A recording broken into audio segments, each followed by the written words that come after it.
就是我是维吾尔人权项目，所以我是做维吾尔的运动。他提到说，在藏人跟维吾尔人这种互动上，曾经有一个维吾尔人跟他提过这句话，说藏人是有头没有身体，然后维吾尔人是有身体没有头。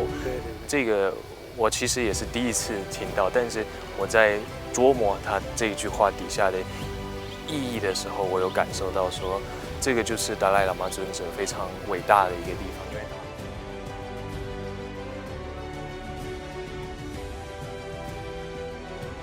是，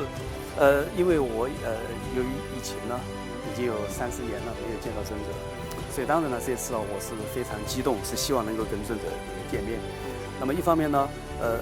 向他表示祝福；另一方面呢，就像我说的，我在2019年呢完成了我的书，那么我觉得呢，也是一个礼物了，我想献给尊者了。那么因为他那个握着我的手，他说我要你用中文写，告诉我的汉族的兄弟姐妹。那么所以我觉得呢，我完成这个他交给的任务了，我还是非常高兴的。台湾的更多的社团、更多的民间人士跟藏人交流，不是施舍，不是施舍藏人，不是将我们的恩惠施舍给藏人，而是我们更多像尊者达赖喇嘛所带领的这一群藏人，这么样的自在，这么样的节制，这么样的和谐相处。我们要跟他们学习藏人精神。为什么藏人开会很少吵架？为什么海外民主运动常常吵架？为什么台湾的国会常常这样子为了自己的党派立场吵得不可开交？所以流亡政府、流亡政权所建立的民主，它的核心价值有时候超越西方的这种政党竞争。中共能够维持如此长久，它最重要一点就是它从来没有外力的挤压。一旦受到外力挤压呢，它自然会垮台。所以呢，对于这一点呢，我感觉到这是我们这些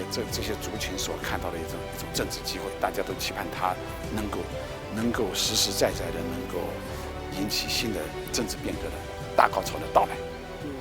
好的。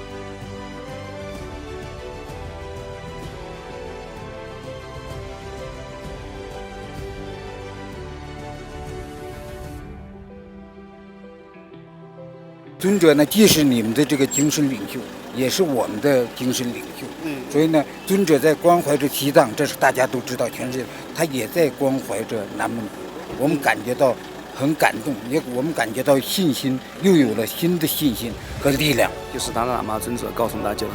不要那个内斗，不要分裂，那么不要那个制造仇恨，而大家呢能够有发菩提心呢，不仅是为自己，而是为他人发菩提心。那么这样能够营造和平。所以如果从这个角度呢，他说如果我们能够明白他的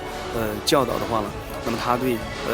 不仅是中国的自由，不仅是藏人的自由，不仅是中国今天这块土地上的和平，而且是世界和平呢也是有信心的。我觉得这是我今天最大的一个得到的最大的一个就是礼物。